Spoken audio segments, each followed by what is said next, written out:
I mean, this was something which was well communicated to my Prime Minister. And as I told you that my Prime Minister and the PMO was in direct communication with all the ally partners and with all the stakeholders concerning this, whosoever was having an issue with it. I myself, since past 2 days, I was directly in touch with the Prime Minister's office.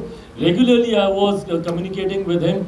I have given n number of notes in writing to the Prime Minister office concerning concerning every concerns, from this community. So yes, I mean, after understanding the whole matter, this was the decision that was taken for the people of this community, SC, ST, OBCs. खूबसूरत तस्वीर सामने दिखाई देती है, जिस सरकार को आज तक विपक्षी घमंडी सरकार कहते आए, एरोगेंट सरकार कहते आए, एक तरफा फैसले लेने वाली सरकार कहते आए, ऐसे में मेरी सरकार ने ये साबित किया है कि सबके सुझावों पर चलने वाली ये सरकार है। अगर सरकार से कभी कोई ऐसा फैसला लिया भी जाता है जो संभवतः सहयोगी या जानकारी के बाद सरकार को लगे कि इस पे हम लोग को पुनः विचार करने की ज़रूरत है, ये सरकार इतनी फ्लेक्सिबल है, ये सरकार इतनी सुनने वाली सरकार है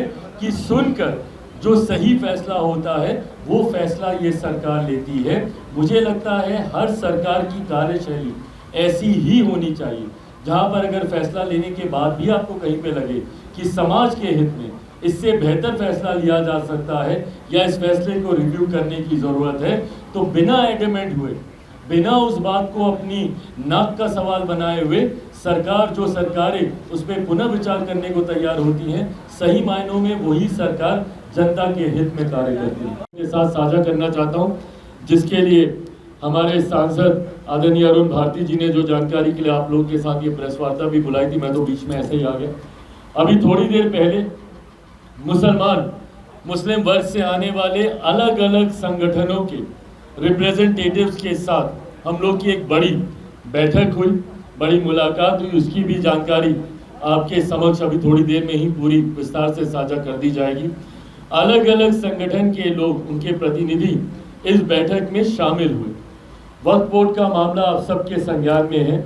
इसके संशोधन को लेकर एक विधेयक कुछ दिनों पहले भारत की संसद में आया था और उस वक्त भी मैंने, मेरी पार्टी लोक जनशक्ति पार्टी रामविलास ने प्रमुखता से सरकार के समक्ष ये सुझाव रखा था कि इसको लेकर मुसलमान समाज में किसी तरीके की कोई गलत भावना ना जाए। विपक्ष जो तुरंत हिंदू मुस्लिम करने का प्रयास करता है कि अरे देखिए मुसलमानों को प्रताड़ित करने के लिए, उनको तंग करने के लिए फिर ये बिल ले आए, ये ले आए, ऐसी कोई धारणा समाज के किसी वर्ग में नहीं जाए, इसके लिए एक कमेटी का गठन कर दिया जाए और इस बिल को उस कमेटी को रेफर कर दिया जाए ताकि वहां पे तमाम स्टेक होल्डर्स को अपनी बातें रखने का मौका मिलेगा। ऐसे में मुझे खुशी है, कैबिनेट में भी मैंने इस विषय को रखा था, ऐसे में मुझे खुशी है कि सदन में इस बिल को इंट्रोड्यूस करने के बाद तुरंत एक जेपीसी का गठन किया गया, ज्वाइंट पार्लियामेंट्री कमेटी को गठित करते ही तुरंत इस बिल को उस कमेटी में रेफर किया गया। इस बिल में अलग अलग दलों के प्रतिनिधि हैं जिनको मौका मिलेगा अपनी दल की तरफ से इस विधेयक, इस संशोधन विधेयक में अपनी बातों को रखने का, और उसी कमेटी में लोक जनशक्ति पार्टी रामविलास की तरफ से हमारे जमुई सांसद अरुण भारती जी भी उस समिति के सदस्य हैं। आज कई ऐसे मुस्लिम संगठन के नेता हम लोगों से मुलाकात करके गए जिन्होंने इस संशोधन विधेयक में अपने सुझावों को हम लोग के समक्ष रखा, जिसको कमेटी में, ज्वाइंट पार्लियामेंट्री कमेटी में पार्टी के तरफ से अरुण भारती जी मजबूती से रखने का काम करेंगे।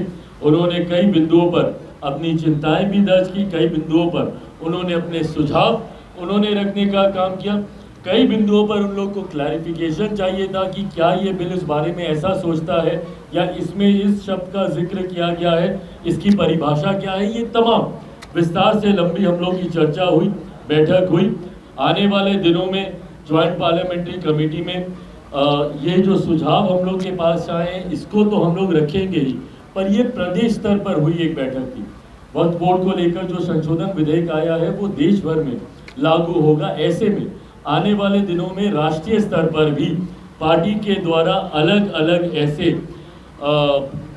ऐसी बैठकें आयोजित की जाएंगी, जहां पर अलग अलग मुस्लिम संगठनों के नेता, उनके रिप्रेजेंटेटिव, उनके प्रतिनिधि आकर अपने अपने सुझाव पार्टी के समक्ष रख सकते हैं, ताकि उनकी बातों को ज्वाइंट पार्लियामेंट्री कमेटी में मजबूती से रखा जाए।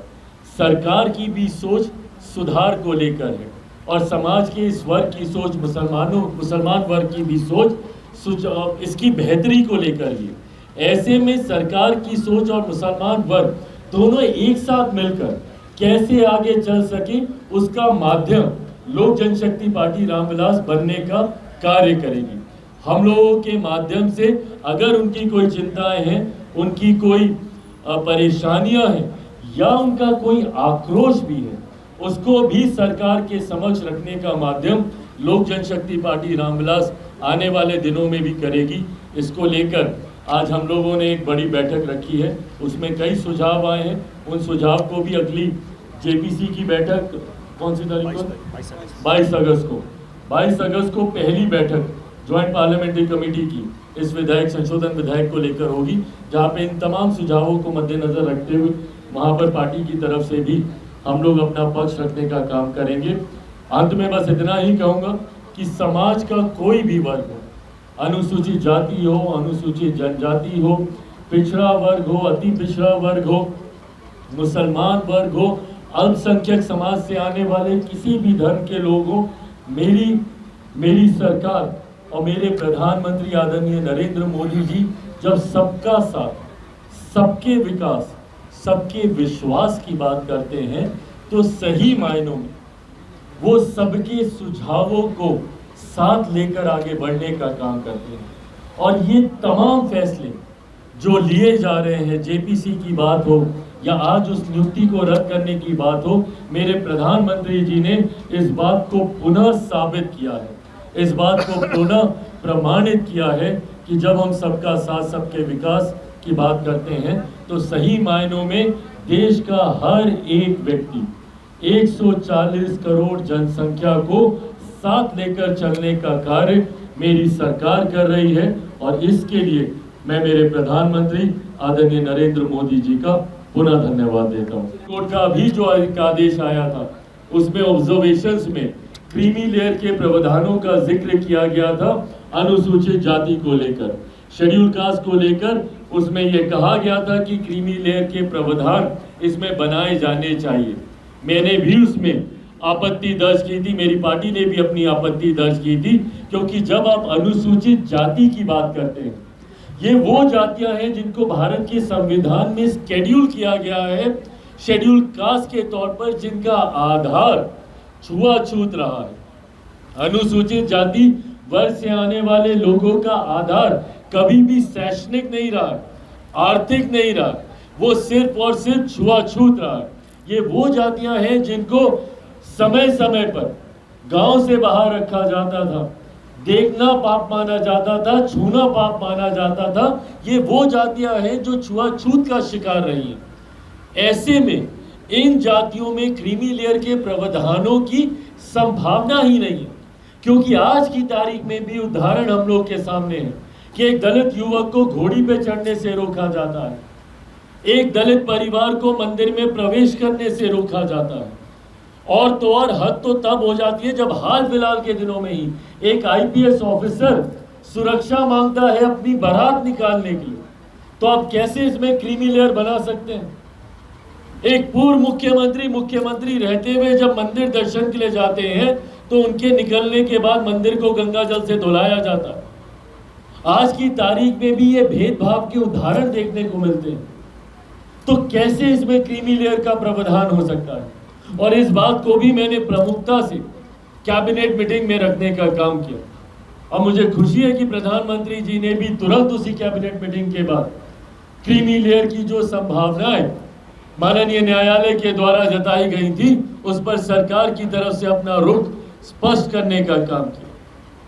समय समय पर मेरे प्रधानमंत्री जी के द्वारा उठाए गए ये कड़े फैसले दर्शाते हैं कि विपक्ष जो एक माहौल तैयार करने का प्रयास कर रहा है, और ये अभी से नहीं, एक लंबे समय से विपक्ष की पूरी राजनीति ही अब सीमित हो गई है इस बात पर आकर कि कैसे हमारी केंद्र की सरकार हमारे प्रधानमंत्री जी को सिर्फ आरक्षण संविधान के नाम पर घेरने का काम किया जाए, जबकि समय समय पर हमेशा मेरे प्रधानमंत्री जी और मेरी सरकार ने अपनी प्राथमिकताओं को दर्शाने का काम किया, और वो समाज के इन्हीं वर्गों के प्रति है जो आज भी मुख्य धारा के साथ नहीं जुड़ पाए हैं। ऐसे में विपक्ष जो भ्रम फैलाने का काम करता है, पूरा चुनाव इन्होंने इसी झूठ के सहारे लड़ने का काम किया। आरक्षण समाप्त हो जाएगा, संविधान समाप्त हो जाएगा। अभी पिछले 2-3 दिन से जब से ये एडवर्टीजमेंट निकला, अभी तो कोई नियुक्ति नहीं हुई, कुछ नहीं हुआ। एक ऐसा माहौल तैयार कर दिया कि ये सरकार पूरी तरीके से दलित विरोधी है, पिछड़ा विरोधी है। और ये लोग बात करते हैं दलितों की, ये लोग बात करते हैं पिछड़ों की। इतना साल हो गया, अगर मंडल कमीशन को किसी ने संवैधानिक दर्जा देने का काम किया तो वो हमारी आज की मौजूदा सरकार और हमारे आज के प्रधानमंत्री नरेंद्र मोदी जी ने देने का काम किया।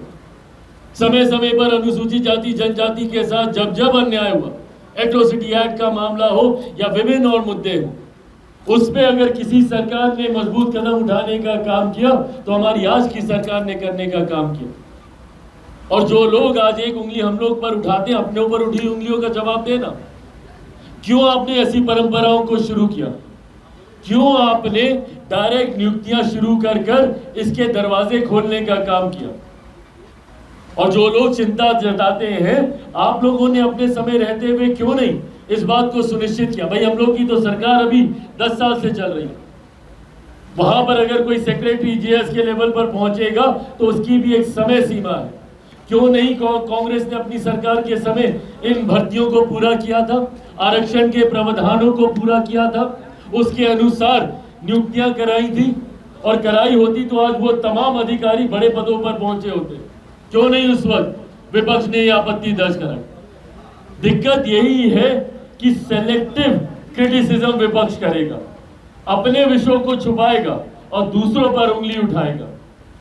अगर कोई महिला के साथ अत्याचार एनडीए शासित राज्यों में होता है तो विपक्ष सदन नहीं चलने देगा, पर अगर बंगाल में इतनी बड़ी घटना घट जाती है तो किसी के मुंह से आवाज नहीं निकलती। विपक्ष की कोई एक महिला सांसद, कोई एक सांसद मुझे बता दीजिए जिन्होंने इसके ऊपर बोला हो। टीएमसी जिनकी महिला मुख्यमंत्री है बंगाल में, आवाज नहीं निकली उनकी, किसी एक सांसद ने इसके ऊपर कुछ बोलना जरूरी नहीं समझा। और बाकी राज्यों में घटी घटनाओं के ऊपर ये लोग सदन नहीं चलने देते। मैं खुद मानता हूं घटना किसी भी राज्य की हो, किसी भी सरकार की हो, उसकी कड़ी से कड़ी निंदा की जानी चाहिए और उन सरकारों को कटघरे में खड़ा किया जाना चाहिए।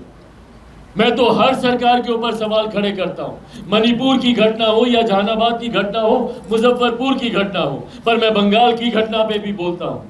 क्यों नहीं विपक्ष बोलता इन सारी चीजों के ऊपर? अगर हम लोग सेलेक्टिव क्रिटिसिज्म करेंगे, अपनी सरकारों को बचाएंगे, दूसरी सरकारों के ऊपर उंगली उठाएंगे, तो इसी तरीके से आपराधिक गतिविधियां बढ़ती रहेंगी, असामाजिक तत्व इसी तरीके से घटना को अंजाम देते रहेंगे। और यही इन्होंने इस विषय में भी करने का काम किया। लेटरल एंट्री अपने जमाने की इनको याद नहीं आती और हमारी सरकार पे तुरंत उंगली उठाने के लिए ये लोग तैयार हो गए। आज हमारी सरकार ने इस विषय को, इस नियुक्ति को रद्द कर पुनः अपनी प्रायोरिटी, अपनी प्राथमिकता, अपना समर्पण समाज के अनुसूचित जाति जनजाति पिछड़ा वर्ग के प्रति पुनः दोहराने का काम किया है। मैं इसके लिए अपनी तरफ से, मेरी पार्टी लोक जनशक्ति पार्टी रामविलास की तरफ से मेरे प्रधानमंत्री आदरणीय नरेंद्र मोदी जी का कोटि कोटि धन्यवाद करता हूं, उनको बधाई देता हूं और पूरे समाज की तरफ से उनका धन्यवाद करता हूं। साथियों, इस